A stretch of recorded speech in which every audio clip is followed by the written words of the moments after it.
Morning, everyone. Good morning. Good morning. Man, this is a good. Should we stand and recite the pledge? The committee will come to order.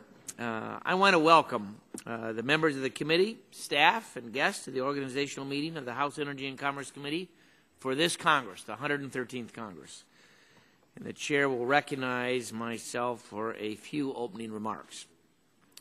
Serving as chair of this great committee is a wonderful privilege and certainly an awesome responsibility.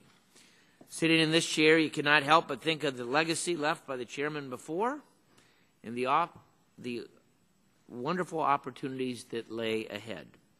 I'm proud of the work that we did together over the last 2 years. It's true that we didn't always agree, and this room was home to some very spirited debates, but that's as it should be. There are certainly genuine differences of opinion, and each of us was elected to represent the views of our constituents and states and allow the democratic process to prevail. But I do not believe that we ever allowed our differences to overshadow that which binds us together. Our commitment to doing what's right for the country and our recognition of how this committee can help address many of the most pressing challenges and unlock some of the most exciting opportunities facing our great country. So the task for this Congress is clear.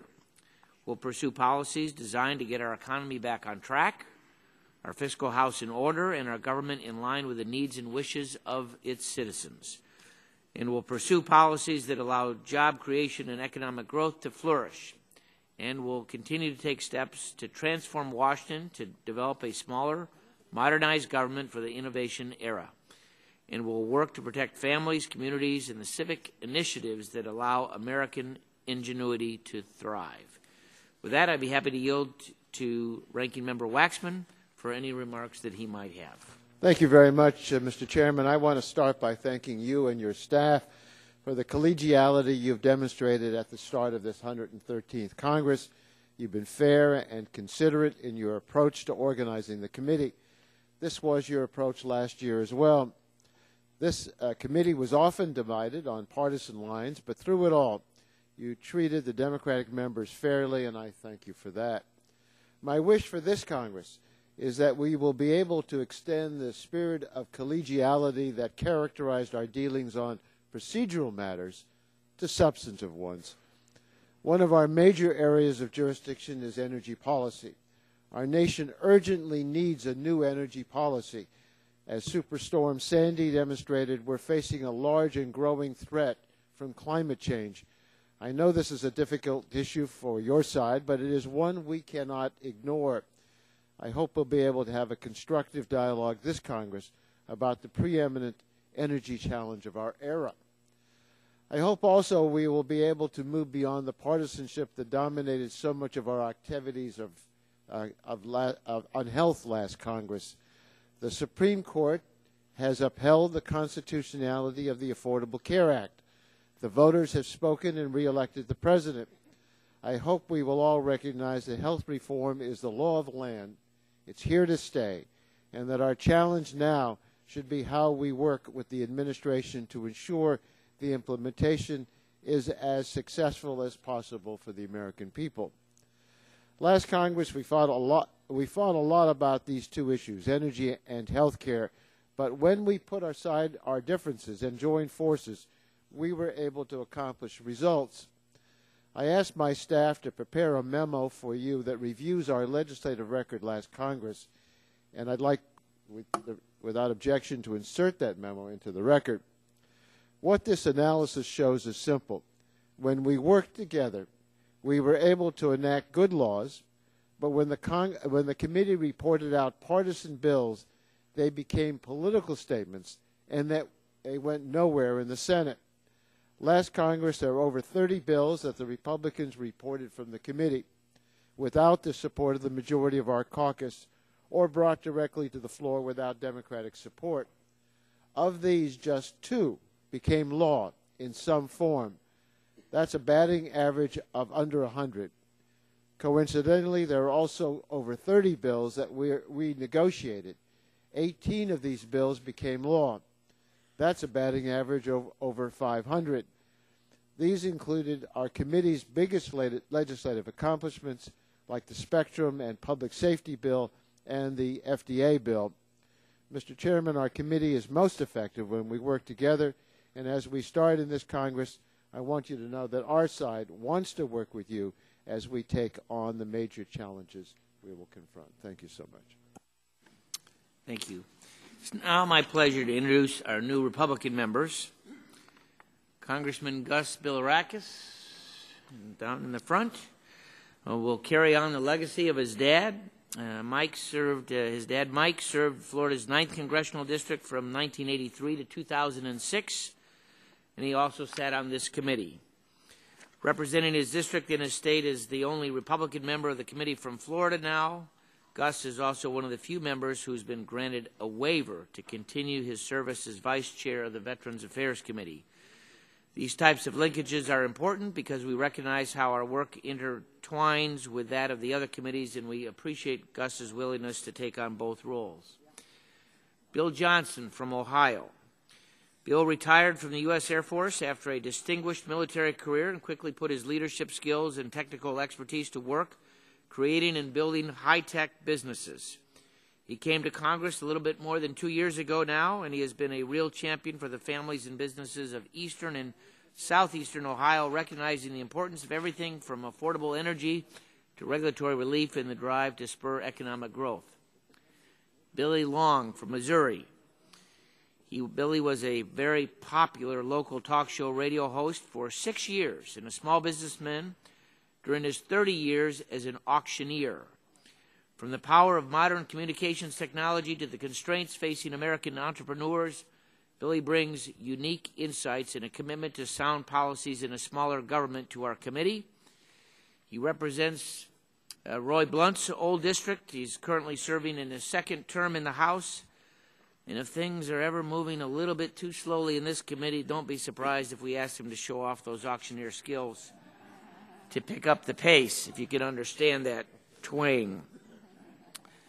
Renee Elmers from North Carolina. For more than 21 years before being elected to Congress, she served as a registered nurse. Her medical experience, coupled with her efforts as a small business owner and community leaders, make her certainly well suited to tackle the challenges of healthcare costs, access, and patient empowerment. She is a North Carolina representative through and through, but I would be remiss if I didn't point out that she was born and raised in the great state of Michigan. She is now serving her second term in the House, and we are pleased to welcome her to the committee. And finally, the good old Mr. Ralph Hall, who will celebrate his birthday on May 3rd, his 90th birthday later this year. We say welcome back, big time. Ralph took a sabbatical from our committee while he served as chairman of the Science, Space, and Technology Committee, and we are very happy to welcome yet another Texan back to the committee. So don't mess with Michigan and don't mess with Texas, that is for sure. I would now recognize Mr. Waxman to introduce our new and returning Democratic members. Thank you, Mr. Chairman. I want to welcome back all the returning members of the Energy and Commerce Committee. On the Democratic side, we have an exceptionally capable and experienced group of members. I'm very proud of them. And as I learned last Congress, there's no shortage of talent on either side of the aisle. The returning Republican members of the committee are good allies when we're together and formidable foes when we're not. I join Chairman Upton in welcoming the new Republican members of the committee. You're joining a very special committee, one with over 200 years of service to the nation. Now it is my great honor to introduce the 5 new Democratic members on our side of the aisle. Jerry McNerney represents California's 9th Congressional District, which encompasses the towns and cities of the San Joaquin Valley and along the River Delta. Jerry has a doctorate in math, so he'll make sure our numbers add up. He's the only member of Congress to spend 20-plus years in the renewable energy field. During the 111th Congress, Jerry served as an able member of this committee, and I'm very pleased that he's back with us. Bruce Braley represents Iowa's 1st Congressional District, which includes the cities of Waterloo, Dubuque, and Cedar Rapids, as well as the state's northeast farming counties. Bruce is an experienced trial lawyer who practiced in Waterloo for 23 years before being elected to Congress, and I've seen him use these skills with great effect at oversight hearings. He served on this committee with distinction in the 111th Congress, and I'm pleased to welcome him back to our ranks as well. Peter Welch represents all of Vermont. It's an at-large congressional district. He's represented it since 2007. He served on this committee as well in the 111th Congress. He's a champion on energy efficiency, health care, and consumer protection, so his legislative experience is a great fit for the committee.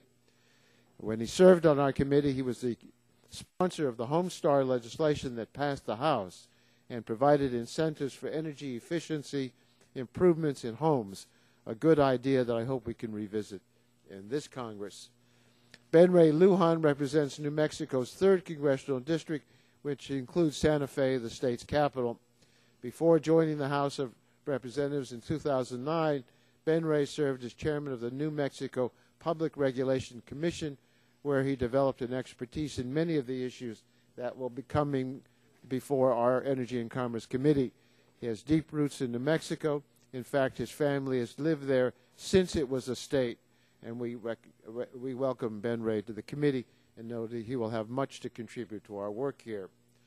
Paul Tonko represents New York's 20th Congressional District, which includes the cities of Albany, Schenectady, Troy, Saratoga Springs, Amsterdam, which is his hometown. Prior to his election to the House of Representatives, he served as chairman of the Energy Committee in the New York State Assembly, so he has great expertise and insights on energy issues to bring to this committee. He was also a leader on mental health issues, and what you may not know is that he has been recognized by his colleagues as the best dancer in the House of Representatives, which puts us at bookends. Because I probably, if there is such a recognition, would be the worst dancer. No, sorry. So as you can see, we have new members on our side with great experience and diverse talents, and I ask you all to join me in welcoming these new Democratic members to the committee. Let's give a hand to all the new members of the committee.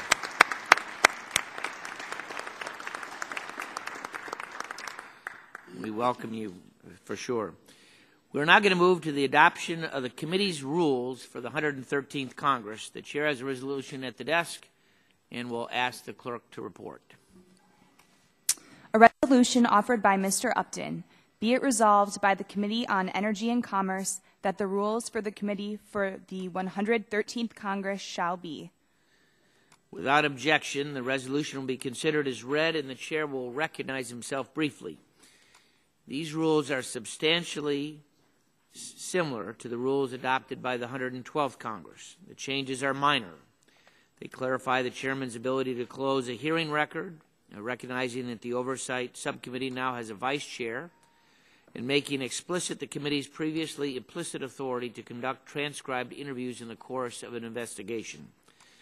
Staff also discussed changing the committee rules to grant the chair the unilateral ability to roll votes, but after discussion with the minority on this point, we decided not to make the change. I feel confident that Mr. Waxman, from his time as chairman, understands and appreciates the need to manage the committee in an efficient and productive manner, and I want to thank him for his understanding and certainly take him at his word that he will give full consideration to any request to roll votes.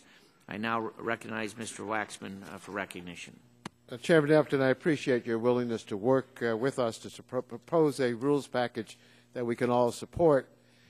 To clarify our mutual understandings of a new addition to the committee rules, I'd like to engage in a colloquy so we can confirm we view the rule changes in the same way. As the chairman knows, the proposed committee rules include an addition to Rule 16, which states that the chairman may authorize committee staff to conduct transcribed interviews in the furtherance of an investigation. I believe transcribed interviews can be a valuable tool in our investigations. We used them when I was chairman of the committee. My understanding is that this modification to Rule 16 is not intended to give the committee new authority. It is to codify in the rules authority that the committee already has and has used in the past. Is that correct? Yes, it is. You are correct. This committee has a long bipartisan history of conducting strong oversight. As you indicated, the ability to take a transcribed interview is an important tool when conducting investigations. A written, professionally transcribed record can further the investigation, provide accurate evidence, and protect the witness's rights. And with that tool, the committee can have an undisputed record. In the last Congress, some witnesses whom the committee had wanted to interview questioned whether the committee had the authority to take a transcribed interview because our rules were silent. We're solving this problem by specifically stating that the committee staff is authorized by our rules to do transcribed interviews. And as you indicated, this is not a change to the committee's authority. It is merely a codification of the authority that has always existed. The committee has subpoena power that we can use to compel testimony at hearings and the production of documents. My understanding is that we cannot compel attendance at an interview transcribed by staff. Participation by a witness in a transcribed interview is always voluntary. Is that correct? Yes, it is correct. And after we adopt Rule 16 as modified, if a witness would prefer to testify in a hearing with members present rather than in a transcribed interview with staff, the witness can refuse to participate in the transcribed interview. Isn't that correct? Yes, witnesses who would prefer to provide transcribed testimony in a hearing rather than a transcribed interview can decline to participate voluntarily in a transcribed interview. Well, Mr. Chairman, I thank you for that clarification. We will certainly support the rules package. I appreciate your working with us, and you certainly will have my cooperation in helping the committee move our legislation efficiently when there are when it's in our interest, and usually and often it is, to roll votes. I will certainly work with you in that regard. Well, I appreciate that, and I'd like to just to continue to engage in a colloquy regarding the committee's subpoena power. As you know, Committee Rule 16 allows me, after consultation with you, to authorize and issue subpoenas. I consider that power to be a very serious matter, and I know that you share that view. Now, we don't take these things lightly. Indeed, the rule that we've adopted today is the same as the one that we operated under in the last Congress. So today I'm seeking the gentleman's assurance that he'll work with us expeditiously in making decisions on possible subpoenas. At times, matters can arise very suddenly, and I want to be sure that if we need to, that we can work together very quickly to get a subpoena out the door. If you'll yield, you're absolutely correct that the committee's subpoena power is a very serious one. You have my assurance that when you contact me about the possibility of authorizing a subpoena, my staff and I will respond as promptly as possible. We want to work with you. Thank the gentleman for the. Yes, would recognize the gentlelady. Thank you, Mr. Chairman, and congratulations on your chairmanship, and welcome to all of the new members to the committee. I just have a quick question. Do the rules, and I think it's under Rule 3 relative to hearings, does it include the opportunity for members of the full committee who are not members of a subcommittee to still participate in a hearing with all of the what is attendant to that they be last in terms of asking a question but still have the opportunity to participate in another subcommittee's hearings? Absolutely. In fact, we call this, and I refer to it later, as the SU protocol. Okay. Thank you, Mr. Chairman. And for those members that are new to the committee, if you don't serve on a certain subcommittee that you'd like to participate in, you may ask unanimous consent to participate, and you will go after all of the other members. You're able to question witnesses and participate. Obviously, a markup, that doesn't count. But in a hearing, you're able to ask unanimous consent, and there is not a time that will not be approved by the subcommittee chair to allow you to sit in and participate at the following as a member of this committee. Is there further discussion of the rules package? Seeing none, the question occurs on the resolution. All those in favor will say aye. Aye. All those opposed say no. The ayes have it. The ayes have it, and the resolution is agreed to. I would now like to announce my selection of the vice chair of the committee, Marsha Blackburn from Tennessee. The vice chair is often considered the chair's right hand, and that's why she sits next to me. Doing this job means being committed to the success of our committee and helping us to achieve our goals. She has been a tireless advocate for her constituents, a visible spokesperson on the energy and commerce issues, and a very hard worker who can be found to be engaging witnesses in the public in our hearing rooms no matter what the issue is at hand.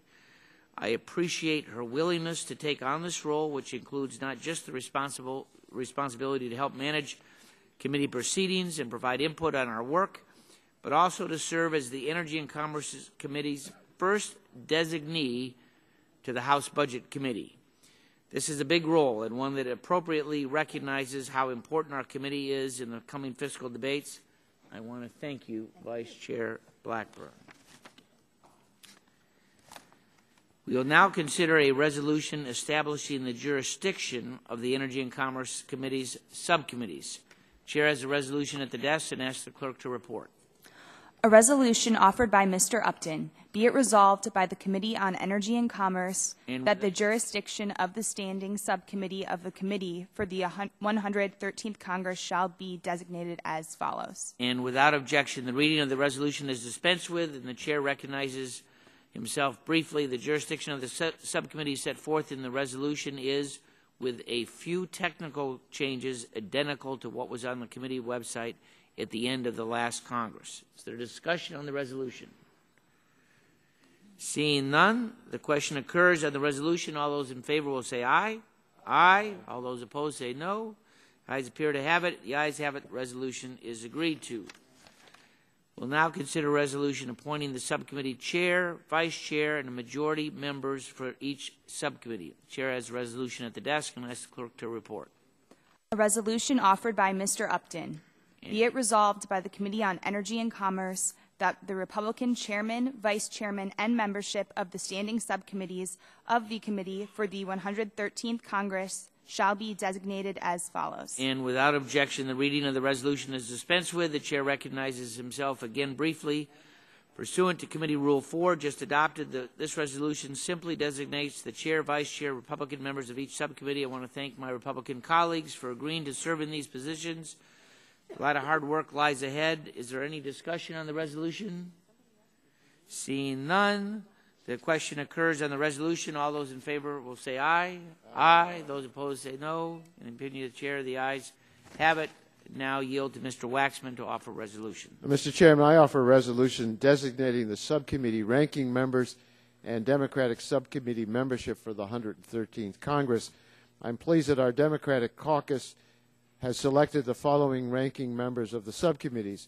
Ms. Escher will serve as ranking member of the Subcommittee on Communications and Technology. Ms. Schakowsky will serve as ranking member of the Subcommittee on Commerce, Manufacturing, and Trade. Mr. Rush will serve as ranking member of the Subcommittee on Energy and Power. Mr. Tonko will serve as ranking member of the Subcommittee on Environment and the Economy. Mr. Pallone will serve as ranking member of the Subcommittee on Health. And Mr. Gett will serve as ranking member of the Subcommittee on Oversight and Investigations. These are thoughtful and capable individuals. The Democratic subcommittee members also have a range of experience and expertise that will inform the important work before the subcommittees. And I ask a full committee to support this resolution. The clerk has reported the resolution, correct? A resolution offered by Mr. Waxman. And without objection, the reading of that resolution is dispensed with. And if there's no further discussion on the resolution, Chair will call the question. Those in favor will say aye. Aye. Aye. Those opposed say no. Opinion of the Chair, the ayes have it. The ayes have it. The resolution is agreed to. The Chair will now recognize himself to announce a number of policies that we are going to observe in this Congress. As many of you are aware, the committee is transitioning to paperless hearings. The committee used to distribute packets of testimony to members during pre-hearing staff briefings. For at least the past 3 Congresses, that paper initiative distribution has been replaced with email distribution. Don't you dare drop your iPad. The next step in this effort is transition to electronic testimony at all of the committee's hearings. Let me repeat that. The next step in this effort is to transition to electronic testimony at all of the committee hearings.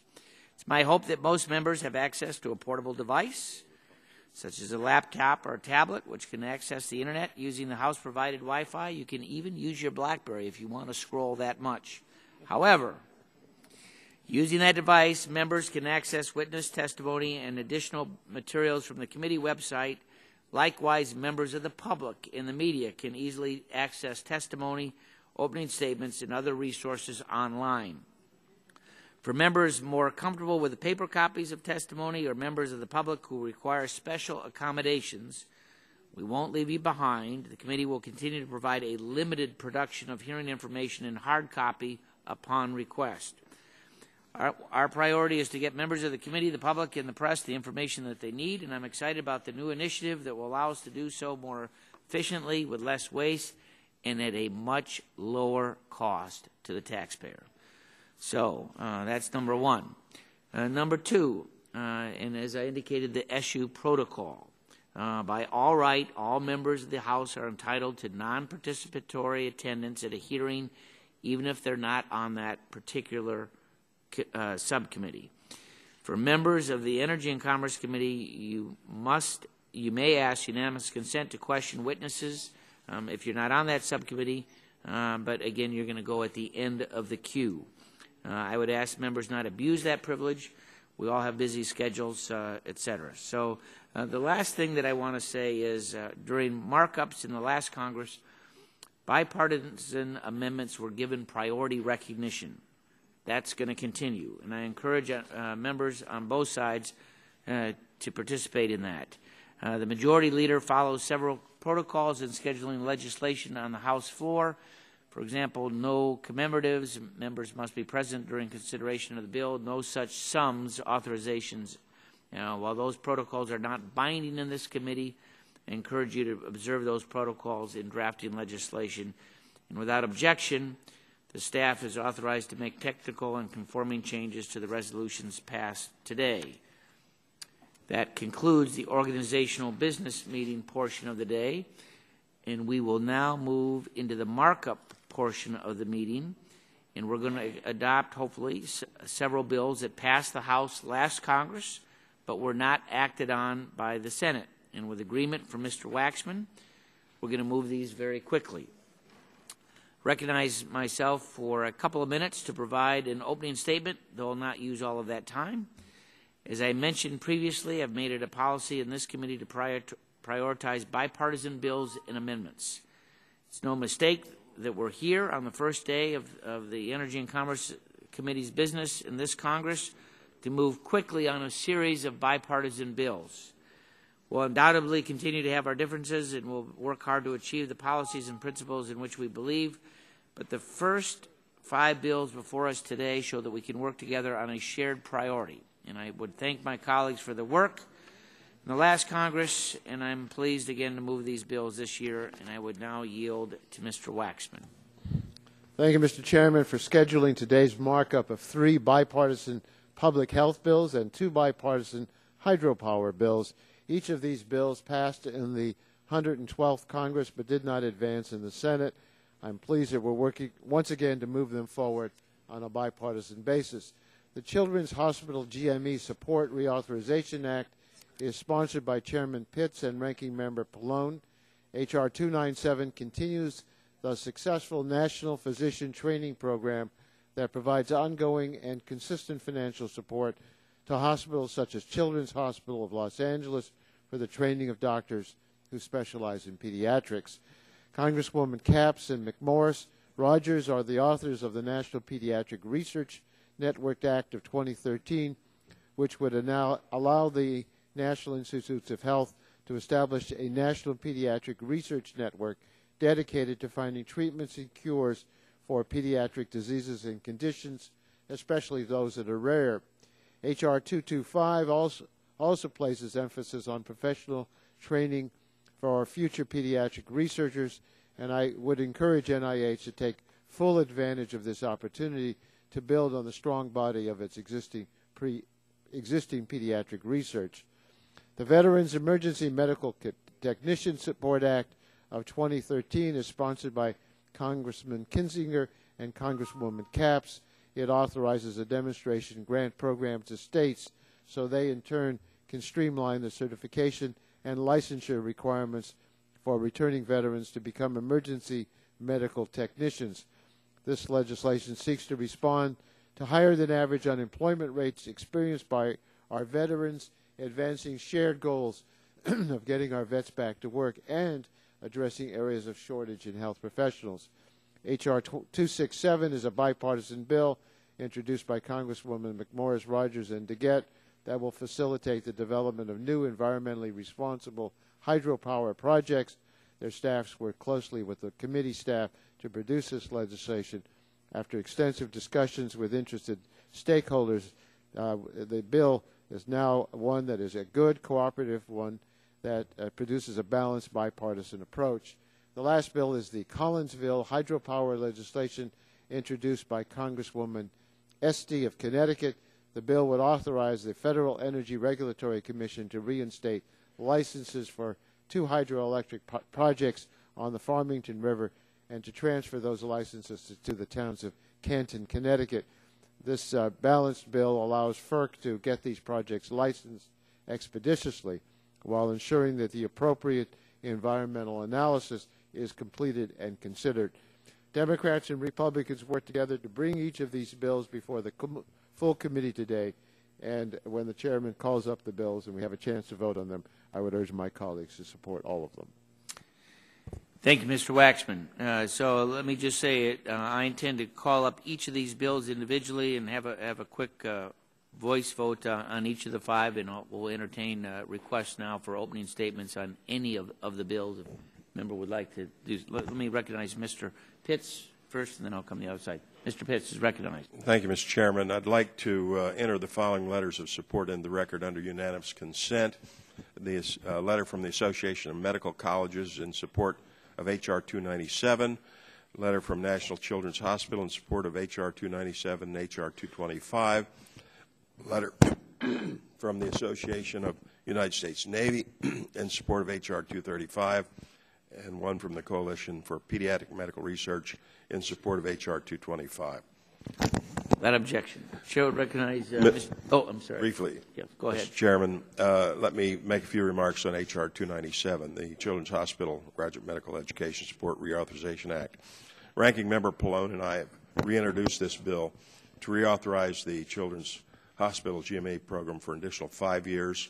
The program trains 40% of our nation's pediatricians, 43% of pediatric subspecialties, more than 5,000 residents take part in this program every year, and 56 freestanding children's hospitals in the U.S. participate. Since the program was enacted in 1999, the number of pediatric residents has increased 35%. This program has enjoyed bipartisan support since its creation, and in the 112th Congress, we reauthorized the program. Actually, we passed it twice. I would like to thank my friend, Mr. Pallone, for helping lead on the bill again. I urge all my colleagues to support the critical program. Yield back. Chair would recognize Mr. Pallone for an opening statement. Thank you, Mr. Chairman. I wanted to comment on the health bills, but just very briefly, I just wanted to say, first, welcome the new members. And I can't help but reminisce, some of you have heard me say this before, about when I was a freshman member and I was on the Transportation Committee at the time because my predecessor, Jim Howard, was the chairman of it, so I decided I had to go on it. And very quickly, I would sort of wander over to the entrance to the Rayburn building and come in here and listen to some of the hearings of the Energy and Commerce Committee. And I was just amazed at the debate over the great issues of the day. And I saw people, I hope they don't take offense to what I say, but I saw, people like John Dingell, who was the chairman, and Henry Waxman, and Ed Markey, and Bill Richardson as sort of the great leaders of the Congress. I mean, they still are, but some of them aren't here anymore. And I said to myself, that's it. I'm not staying on the Transportation Committee. I got to get on this committee. And I certainly I made the right decision, that's for sure, because we still deal with all the great issues in the Congress. So congratulations to the new members for joining the committee. Also, I wanted to mention that when the President spoke yesterday, he talked about how every generation has this crisis, but when we work together on a bipartisan basis, we can manage to get over those crises and address them. And I really think that when Henry Waxman said that's what we really need to do here, it's true. We really need to work on a bipartisan basis, and we can get things done. So let me just talk about the bills briefly, if I can. I know that we talked about how 2 of these bills already passed the House, but we ran out of time in the Senate. I just wanted to comment on the Children's Hospital Graduate Medical Education Reauthorization Act, which I sponsored with Chairman Pitts. Children in our communities are counting on this program to train a future generation of pediatricians, and it's a program with proven results, and it is past time that we reauthorize CHGME and provide certainty to hospitals and doctors. The bill had overwhelming support in the last Congress, and I hope this year the Senate will take it up and send it to the President. Nationwide, 56 hospitals in 30 states participate in the program, which funds medical school graduates, enhances hospital research capabilities, and improves hospitals' ability to provide care to vulnerable and underserved children. In 2009, the program supported the training of 5,361 resident physicians. The 2 other health bills, the Pediatric Research Consortium Act and the Veterans Emergency Medical Technician Support Act, are both sponsored by Congresswoman Capps, and we overwhelmingly passed these bills through both committees and the House last Congress, so I support their passage again. I don't want to reiterate all the details of them, that they are very important, and particularly if I could mention to my colleague, Ms. Capps, when we had the hearing on the EMT bill, it was really interesting to see how many veterans really were thwarted in their efforts to complete EMT training that they could use after they left the military. So I think that's a particularly important bill, and I urge my colleagues to support these, and hopefully we can get them on the floor and passed in the Senate in a timely fashion. Thank you, Mr. Chairman. Thank you. Other members wishing to make an opening statement on Mr. Latta. Thank you, Mr. Chairman. I appreciate the time. And just briefly, I also want to specifically mention my support for H.R. 297, the legislation to reauthorize graduate medical education programs for children hospitals. There are 6 Ohio children's hospitals receiving CHGME, and this reauthorization is extremely important to train pediatric residents and specialists in pediatrics in Ohio and across the country. This is a vital reauthorization. I'm hopeful that the bill moves swiftly through the House and the Senate and is signed into law by the President. In addition, H.R. 267, the Hydropower Regulatory Efficiency Act of 2013, of which I am also an original co-sponsor, is an important part of the House's Republicans all the above energy policy, and hope to attain the energy independence for this country, and I strongly support this bill. And with that, Mr. Chairman, I yield back. Thank you. Chairman yields back. Other members, gentlelady from Colorado. Thank you, Mr. Chairman. Just very briefly, I'd like to express my thanks to everybody for the bipartisan support of these bills. The problem we have with these bills is not bipartisanship, it's bicameral support. And these bills are ones that passed the House pretty unanimously and then never got called up in the other bodies. So now we're giving them 2 years. I hope maybe they'll take them up. The first one I want to give support to is Representative Capps and Ms. McMorris-Rogers' bill that I've been working on also for many years, the National Pediatric Research Network Act. That's a really important bill that's passed the House the last 2 Congresses, and I hope the other body takes it up because our nation's children deserve it. And then, of course, the second bill is the bill that I've been doing with Representative McMorris-Rogers the past couple of years, the Hydropower Regulatory Efficiency Act of 2013. What this bill does is it cuts red tape for hydropower producers. And I was just looking at an op-ed from the Telluride, Colorado newspaper. There are so many small hydro projects around the country who could be producing energy if we could just cut those regulations and red tape. So I want to thank you for bringing them up, Mr. Chairman, and I yield back. Let me just say that I intend to try to get these bills up on the House floor as quick as we can. And I'll be walking over to the Senate to see if we can't get them moving along to the President's desk. Other members wishing to speak? Mr. Hall. Mr. Chairman, I'll be very brief. I'm honored to be back here. some 32 years ago, I came to Congress, and a guy named Jim Wright was majority leader, I believe then, later speaker, asked me what committee I wanted. Sam Rayburn had been my speaker, our congressman. He told me this was the only committee up here to be on. I asked for this committee and NASA. I got both of them. Honored to be here. Thank you. Look forward to working with you. I like Democrats and Republicans. I'm by then like I am by heaven and hell. I have friends in both places, and I'm willing to work with you. And as we know, you've sat on both sides of the aisle. So, thank you. Other members wishing to speak? Gentleman from New York, Mr. Engel. Yeah, thank you, Mr. Chairman. I just want to briefly say I support the bills, but I really want to take the opportunity to congratulate you again as chairman. You're a member's member. We all appreciate the collegiality.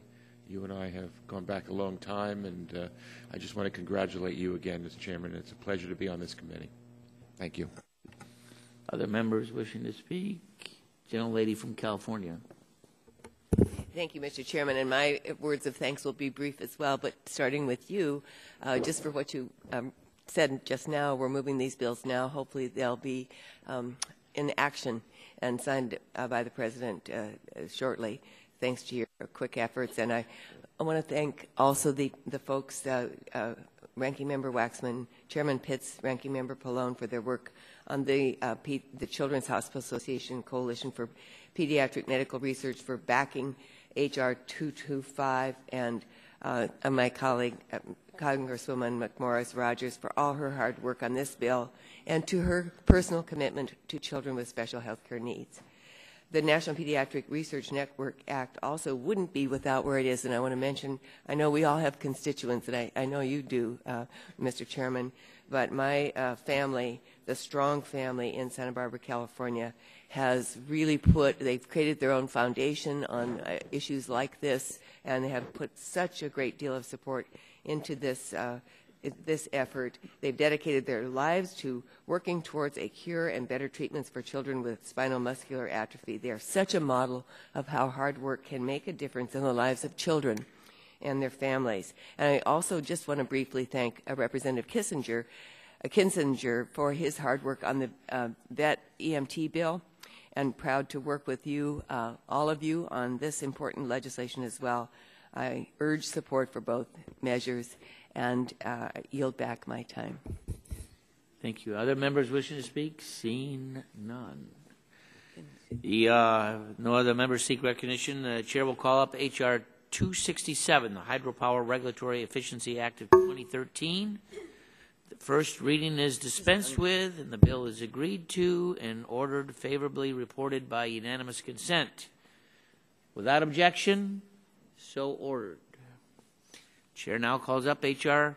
316, the Collinsville Renewable Energy Promotion Act. First reading is dispensed with. The bill is agreed to and ordered favorably reported by unanimous consent. Without objection, so ordered. Chair now calls up H.R. 297 to amend the Public Health Service Act to reauthorize support for graduate medical education programs in children's hospitals. The first reading is dispensed with. The bill is agreed to and favorably reported by unanimous consent. Without objection, so ordered. Chair now calls up H.R. 225, National Pediatric Research Network Act of 2013. First reading is dispensed with, and the bill is agreed to and ordered favorably reported by unanimous consent. Without objection, so ordered. The chair finally calls up H.R. 235, the Veteran Emergency Medical Technician Support Act of 2013. The first reading is dispensed with. The bill is agreed to and ordered favorably reported by unanimous consent. Without objection, so ordered. And without objection, staff is authorized to make technical and conforming changes to the bills approved by the committee today. Hearing no objection, so ordered. And without objection, the committee stands adjourned. Thank you all.